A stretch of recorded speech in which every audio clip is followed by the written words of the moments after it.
जय हिंद दोस्तों, स्वागत है आप सभी का अपना यूट्यूब चैनल पर। चलिए दोस्तों, आप सभी के लिए लेकर हम आ गए हैं यूट्यूब पर बिहार चौकीदार भर्ती 2025 के लिए। बिहार चौकीदार भर्ती 2025 के लिए हम लेकर आ गए हैं, जो इस वीडियो में हम देखेंगे। बिहार चौकीदार भर्ती जो निकला है, टोटल पोस्ट आपका 10,800 पोस्ट पर, बड़ी संख्या में पोस्ट है दोस्तों। और उसमें कहा गया है ओनली 10वीं पास। इसमें जो आप भर सकते हैं फॉर्म केवल 10वीं पास, वो भी नो एग्ज़ाम सीधी भर्ती, नो एग्ज़ाम सीधी भर्ती। तो ये सभी पंचायत में होगी बहाली। तो इसका संपूर्ण जानकारी हम देखेंगे इस वीडियो में। तो चलिए, बिहार चौकीदार भर्ती 2025 में जो 10,800 पोस्ट निकले हैं, जो 10वीं पास में है, सीधा भर्ती, इसका परीक्षा नहीं होंगे।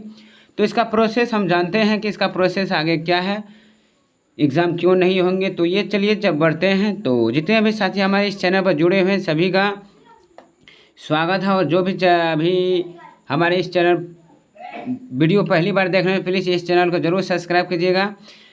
तो बढ़ते हैं कि हम बिहार चौकीदार भर्ती 2025 के बारे में, और वीडियो अच्छा लगता है ज़रूर आप लाइक कीजिएगा। चलिए बढ़ते हैं, इसका प्रोसेस जानते हैं। तो बढ़ते हैं, जैसे अब हम जानते हैं पदों का विवरण देखते हैं। पद का नाम ग्रामीण चौकीदार है। जो पदों की संख्या कितना है, 10,800। कितना है, 10,800। तो इन पदों पर नियुक्ति जिला स्तर पर की जाएगी और पंचायत आधारित चौकीदार के रूप में काम करना होगा। तो आप जान चुके हैं इसका नियुक्ति किसके द्वारा किया जाएगा, जिला स्तर पर की जाएगी और पंचायत आधारित चौकीदार के रूप में काम करना होगा। तो इसका हम योग्यता देखेंगे, पूरी डिटेल्स हम देखेंगे क्या क्या सब लगने वाले हैं, कब से स्टार्ट है फॉर्म। तो चलिए जानते हैं शैक्षणिक योग्यता। इसका योग्यता क्या है, देखिए, इन पदों के लिए सरकार न्यूनतम योग्यता 10वीं पास या समकक्ष परीक्षा तय की है। चयन मैट्रिक के अंकों के आधार पर मेरिट लिस्ट किया जाएगा। देखिए, तो 10वीं पास जो है, इसका जो चयन होगा वो मैट्रिक के अंकों के आधार पर मेरिट लिस्ट निकाला जाएगा। ठीक, इसके आधार पर आपका चयन होगा। और इसमें कहा गया है कि अभ्यर्थी को साइकिल चलाने का ज्ञान आवश्यक होना चाहिए। किसका, साइकिल चलाने ज्ञान क्या होना चाहिए, आवश्यक होना चाहिए।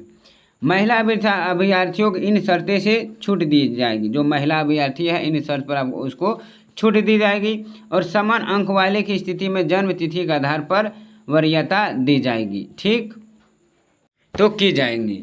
तो चलिए अब हम जानते हैं बिहार चौकीदार आखिर क्या है, चौकीदार होते क्या है, इसके बारे में हम डिटेल्स जानते हैं। उसके बाद आपके आगे भी डिटेल्स होगा, कब फॉर्म भरा जाएगा, क्या क्या सब सर्टिफिकेट लगने वाले हैं, डॉक्यूमेंट्स लगने वाले हैं फॉर्म भरने के लिए। तो चलिए बढ़ते हैं। तो हम चौकीदार की भूमिका का हम देखते हैं कि चौकीदार की भूमिका क्या होती है। देखिए, ग्रामीण चौकीदार की भूमिका बहुत अहम होती है। यह व्यक्ति पंचायत स्तर पर कार्य करता है और थाने तथा गांव के बीच की सूचना श्रृंखला को बनाए रखता है। यह गांव में छोटी मोटी घटनाओं की जानकारी थाने को देता है।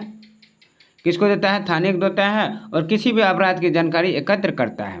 हमारे गांव में जो भी कोई अपराध घुसता है या कोई भी गलत तरीका से ढंग करते हैं, जैसे कोई भी चीज़ में हंगामा, तो इसका जानकारी जो है हमारे चौकीदार देते हैं। किसको देते हैं, थाना अधिकारी को देते हैं। किसको देता है, थाना अधिकारी को। तो ये होती है चौकीदार की भूमिका। क्या होता है, ये होता है चौकीदार की भूमिका होती है। तो अब हम बढ़ते इसकी चयन प्रक्रिया क्या होती है। इसका हम चयन प्रक्रिया के बारे में जानते हैं। देखिए, चयन प्रक्रिया में है, इसका हम चयन प्रक्रिया जानते हैं कि इसका चयन कैसे किया जाएगा, परीक्षा क्यों नहीं होगा। देखिए, इसमें परीक्षा तो नहीं होगा, इसका होगा कैसे, देखिए, चयन मैट्रिक लिस्ट के आधार पर किया जाएगा। यानी आपके जो एग्ज़ाम में मैट्रिक में जितना भी नंबर बने हैं, पास हुए हैं, उनके आधार पर आपका लिस्ट बना जाएगा। चाहे आप जैसे भी हो, चाहे फर्स्ट डिवीज़न हो या जैसे भी हो, तो उसके आधार पर आपका मेरिट लिस्ट बना जाएगा। मैट्रिक लिस्ट में मैट्रिक के प्राप्त अंकों के आधार पर माना जाएगा। ठीक, उसके बाद चयनित अभ्यर्थियों से सभी जरूरी दस्तावेजें लिए जाएंगे। तो उसके आधार पर सभी दस्तावेज लिया जाएगा। चलिए, कौन कौन से दस्तावेज लिया जाएगा तो वो जानते हैं। देखिए, आपको होना चाहिए ज़रूरी दस्तावेज, ये सब दस्तावेज आपको ज़रूर होने चाहिए। क्या क्या सब होने चाहिए, ये देखिए। सबसे पहले आपको होना क्या है, शैक्षणिक प्रमाण पत्र, यानी मैट्रिक मार्कशीट और सर्टिफिकेट होना चाहिए। जो आप पढ़े हैं मैट्रिक लेवल पर, उनका सबसे पहले सर्टिफिकेट मार्कशीट होना चाहिए। दूसरा आपका क्या लेगा, आधार कार्ड लेगा। तीसरा आपका निवास प्रमाण पत्र रहेगा। और चौथा आपका क्या गया, जाति प्रमाण पत्र, यदि लागू हो तब। ठीक, अगली आपसे बोलेगा कि चालू आचरण प्रमाण पत्र, साइकिल चलाने से संबंधित स्वयं घोषणा पत्र, ये दिया जाएगा। दिव्यांग प्रमाण पत्र यदि लागू हो तब ही देना है, नहीं तो नहीं देना है। स्वतंत्रता सेनानी आश्रित प्रमाण पत्र यदि लागू हो तब, अगर आप कोई भी कैंडिडेट स्वतंत्रता सेनानी में अगर पद पर है, अगर पत्र है लागू तो देना है, नहीं तो कोनो वाली बात है, नहीं तो नहीं दे सकते हैं। अगली है कि हाल के 2 रंगीन पासपोर्ट फोटो जिसे पीछे नाम पद का और नाम और पता लिखा हो फोटो में, ठीक ना, तो ये आपका दस्तावेज लागू होंगे। क्या ये आपके दस्तावेज लागू होंगे। तो ये था आपका कागज़, क्या है आपका ये दस्तावेज, जरूरी दस्तावेज, ये सब दस्तावेज आपको जरूर लेनी होगी। अब हम बढ़ते हैं इसका आयु उम्र सीमा कितनी होनी चाहिए। चलिए हम बढ़ते हैं, चलिए इसका हम आयु सीमा लेते हैं, यानी बिहार पुलिस स्टेशन चौकीदार न्यू वैकेंसी जो है आयु सीमा, इसके बारे में जानते हैं। देखिए न्यूनतम उम्र समान अगर पुरुष है उसका 18 वर्ष से अधिकतम 37 वर्ष होना चाहिए। कौन? समान पुरुष का 18 वर्ष से 37 वर्ष के होने चाहिए। और समान महिलाओं के लिए वही 18 वर्ष से कितना होना चाहिए?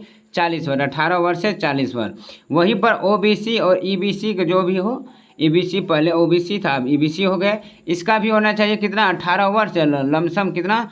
40 वर्ष का होना चाहिए, तभी आप ये फॉर्म भर सकते हैं। और एससी एसटी में आपको कितना होना चाहिए? 18 वर्ष से 42 वर्ष तक, 18 वर्ष से 42 वर्ष तक आपका होना चाहिए। तो ये था आपका क्या प्रोसेस, क्या था ये आपका प्रोसेस था, सारे प्रोसेस आपका ये रहा। तो ये आपका जानकारी था पूरा प्रोसेस। देखिए आवेदन शुल्क पर हम चलते हैं। आवेदन शुल्क, देखिए इसका शुल्क जो है बिल्कुल निःशुल्क है, किसी भी श्रेणी का विद्यार्थी से कोई शुल्क नहीं लिया जाएगा। देखिए ये तो फॉर्म का है शायद, ठीक, अगर आप जहाँ पर ऑनलाइन कीजिएगा वहाँ तो आपका जो साइबर होंगे वो तो लेबे करेंगे अपना फिक्स, तो उसे आप दे सकते हैं। फॉर्म का तो कोई फिक्स नहीं है, लेकिन भरने वाले तो आपका पैसा ले सकते हैं। तो ये था आपका प्रोसेस जानकारी। तो उम्मीद है कि आपको ये प्रश्न अच्छे आपका यह जानकारी अच्छे लगे होंगे। तो वीडियो को आप ज़रूर लाइक कीजिएगा, और चैनल पर पहली बार आए तो प्लीज़ इस चैनल को जरूर सब्सक्राइब कीजिए। आप लोगों के बीच ये जो चैनल है आपको कंपटीशन एग्ज़ाम की सारी जानकारी और तैयारी कराए जाते हैं। तो चलिए हम बढ़ते हैं, आज के लिए इतना ही। तो पूरी जानकारी आपका ये था। उम्मीद है कि आपको पसंद आए तो वीडियो को ज़रूर लाइक कीजिएगा, तो वीडियो को शेयर जरूर कीजिए अधिक से अधिक। चलिए आज के लिए इतना ही, धन्यवाद, जय हिंद, ऑल द बेस्ट।